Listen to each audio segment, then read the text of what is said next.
Hi there, this is Heather, Shutterbug 101. Today we'll be doing a walkthrough of the very small and simple Sony W830. Let's get started.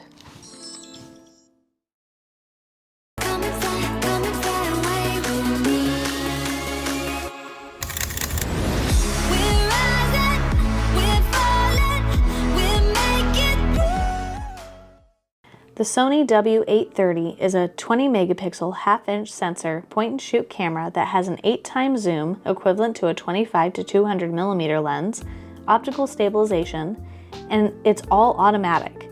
This camera can shoot 720 video up to 30 frames, weighs only 0.27 pounds, and comes in black or silver.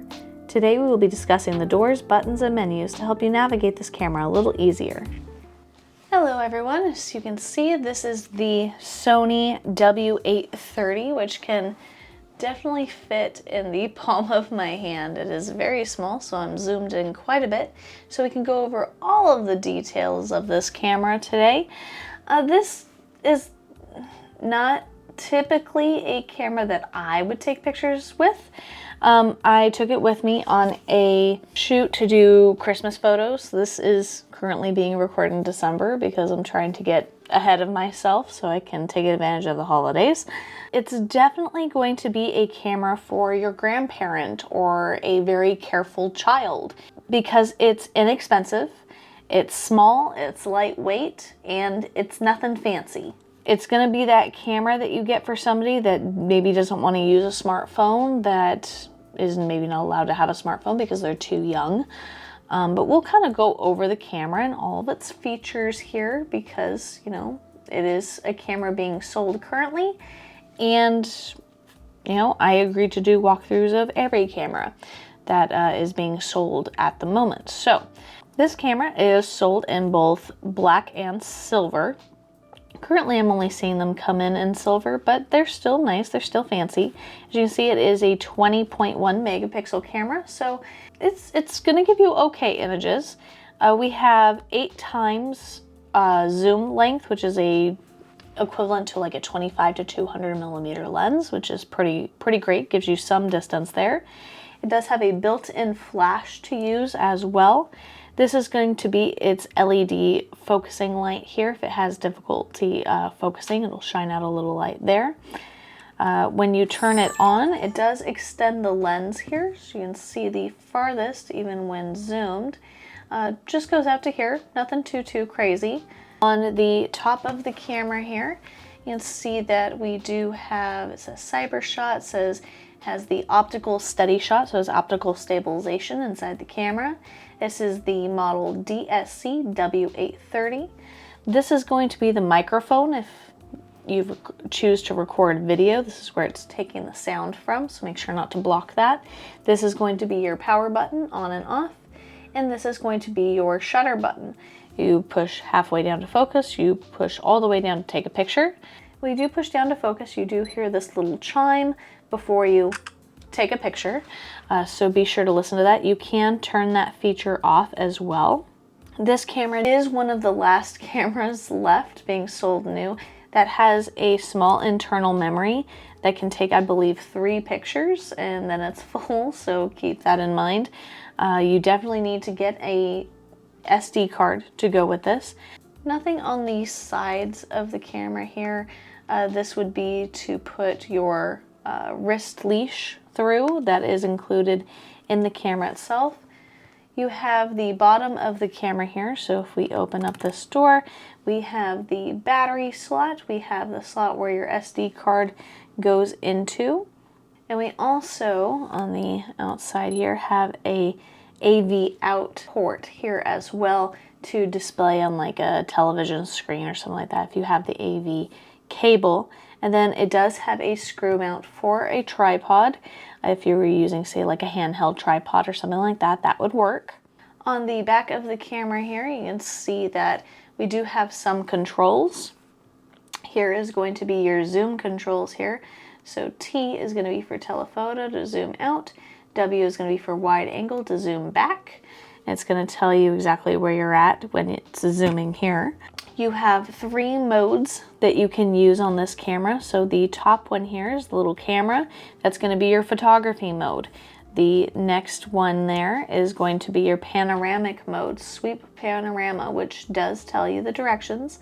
Press shutter and move camera smoothly in the direction of the arrow from left to right to get a nice panoramic landscape shot. And the last one there is going to be your movie mode to record video. This does top out at 720 video, so it's not super high quality, but it will get the memory if it's, if you need it. And the way you would do that is just by the shutter button, push once to start recording, push again to stop recording. We're going to go back up into the camera mode here, which will discuss some other options that you have in your camera mode. You have your playback mode here, which is going to give you images that you've taken. No current images are on there, but if there was, say, one that you wanted to delete, you use the trash can button here. You push it once and it'll give you an option to record, delete multiple pictures, to delete all the pictures, or just that one.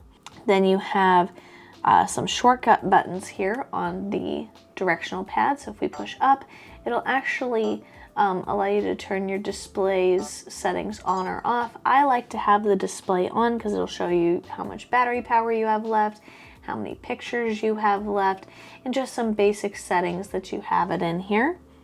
To the right is where you can turn your flash on automatic, on, slow sync flash, or off completely. Then you have to the left here is your smile shutter, which is really kind of a fun thing that Sony has. And you can turn that on or off with pressing the left button. So what that does is if it detects a smile in the photo, it will take the picture for you, which is great for group shots or even a selfie shot as well. If you push down, this is going to be your timer options. So you have your self timer off, 10-second timer, 2-second timer, self-portrait for one person, which will take the picture 2 seconds after it detects a face. But you also have a 2-person option as well. So once it detects 2 faces, it turns your timer on to 2 seconds and takes the picture for you. So great for selfies, lots of fun using that. And then we have our menu here, which instead of popping up this whole grid-like thing we've seen in other cameras, it's going to give you a bar over on the side here. So starting up at the top, you have a couple options. So you have intelligent auto mode, the green mode. This is fully automatic. Your camera's doing everything for you. Again, this is a automatic based camera. There's very little customization and options that you can choose from. It has no manual modes, but it does have program auto, which does allow you to change certain things like how it focuses or where it's taking the light from and that type of thing. You have picture effect, which on picture effect will give you, so I have a Christmas card here, so let's go and let's focus in on the Christmas card. So from here, if I go to menu, I go to my toy camera here, I can go from toy to pop to partial color to soft high key, but those are going to be the only options there. So say if I want to do partial color, like right now it's doing red, so it's only picking up the red cardinals in the picture, which is really cool. If you want to do other colors, you just go down here and it can do green, so it's picking up the green leaves now. Notice that the cardinals are now gray. You can do blue, which is picking up the blue around the sparkles in the picture, but again, tree is gray and cardinals are gray. And then you have yellow, which, let's see, is there any yellow on this? I don't see any yellow, but if there were yellow, you'd see the yellow and everything else would be black and white. So that's, something that's really fun to play with. Otherwise, you do have your scene settings, which we'll go over here. So if you have it set on scene, you go to menu. You have different scene options. So you have soft skin, You have portrait, you have landscape, you have night portrait, you have night scene, high sensitivity, gourmet, pet, beach, snow, and fireworks. So rather than just setting it on automatic, which should, it'll do its best to automatically detect those options, you can tell it specifically, this is the scenario I'm taking pictures in. So in that sense, you do have control, but the camera is still taking control over how the pictures are taken without you having to worry about it.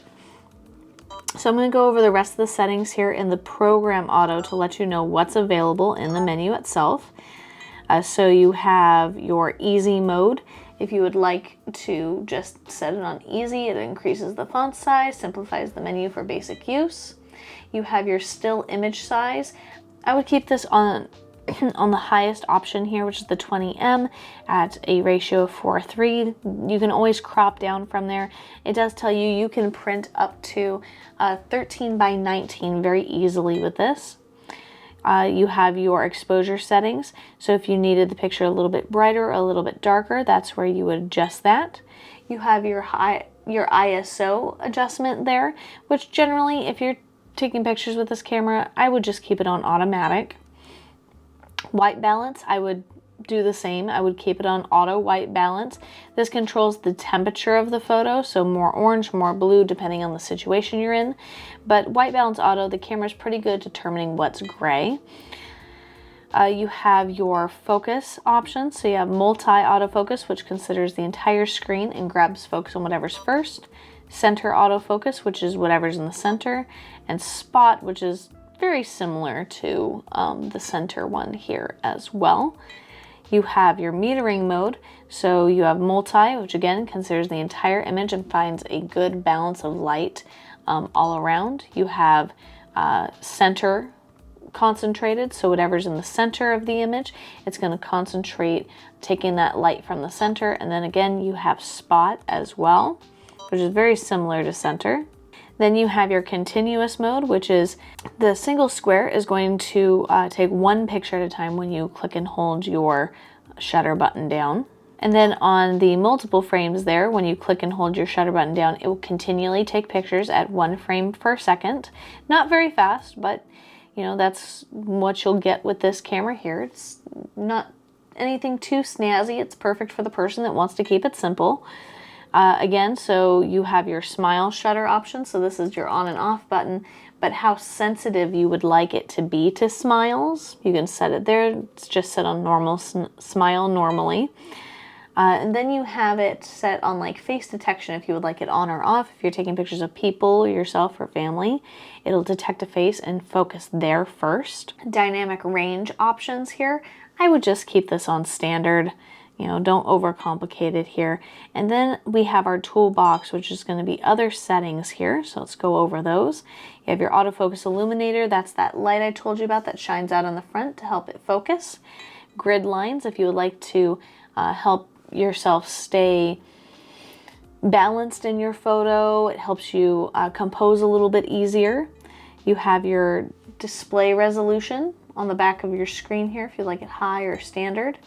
Your digital zoom, I recommend turning this off because once it reaches digital zoom, you're only degrading the quality of the photo further. So I recommend keeping that turned off. Red eye reduction if you're using flash. You have the write date if you would like it to write the date on the photos. Not too many cameras have this anymore, but some people still like it. This is really great if you're using this camera for like insurance purposes, if you're using this for a job, something like that. Our main settings here, so if you would like to turn the beep on or off, the monitor brightness, the language setting, the display color, so you can actually choose whether you would like a black background, if you would like a white background, or a pink background, so that's kind of fun. You have your demo mode if you would like to turn that on or off. You really just want to keep that off once you have the camera. Initialize, which is going to reset the camera. A function guide, I would keep that on. That way you have a reminder of kind of what you're going over. It tells you here at the bottom exactly what that's going to do. You have your video out settings, your USB connection settings. So if you need to transfer your images, something like that. USB power supply, selecting the media for your USB here. You can download music to do a slideshow, which is really crazy. I'm actually not sure how to do that on this one, but if the desire is high enough, let me know and I will figure that out for you and do a specific walkthrough on that. Empty music, power saving. So if it's like sitting there for a certain amount of time, it'll turn itself off to do, to save you some battery power. Then we have the internal memory tool here. This will give you the option to format. So formatting will permanently erase everything on the card. So definitely keep that in mind. The reason format is good is if you're the type of person to reuse SD cards, then once you have backed up your card to your computer, an external hard drive, a cloud-based system, and you've made sure they're safe off of the card onto your computer, and you want to start over, say you're maybe going on a new trip or you just want to clear out the card to start new, you put the card back in the camera and then you format it so it permanently erases everything and keeps it nice and healthy. So that's what that's there for. You can also just go and buy yourself a new SD card if you just want to keep, use an SD card for different circumstances. That's common as well. Then you have your clock settings, which is your area setting, kind of like where you're at home, and then your date and your time as well. Other than that, that sums up this camera. Like I said, it is extremely simple. And like I said, it is great for those that want to get something for the grandparents, something for maybe your child that's very careful with things like this, that might not need something shock-proof, just something that gives them a little, like some options, something that's pocket-friendly, and something that doesn't have like a huge learning curve to it that they can get easily lost in. This is very simply a point-and-shoot camera with a few little fun options. If you guys have any questions about this camera, please let me know in the comments below. If you would like to see other cameras on my YouTube, let me know. I'll add them to the list. Until next time, keep your eye out for inspiration, Shutterbugs. Bye.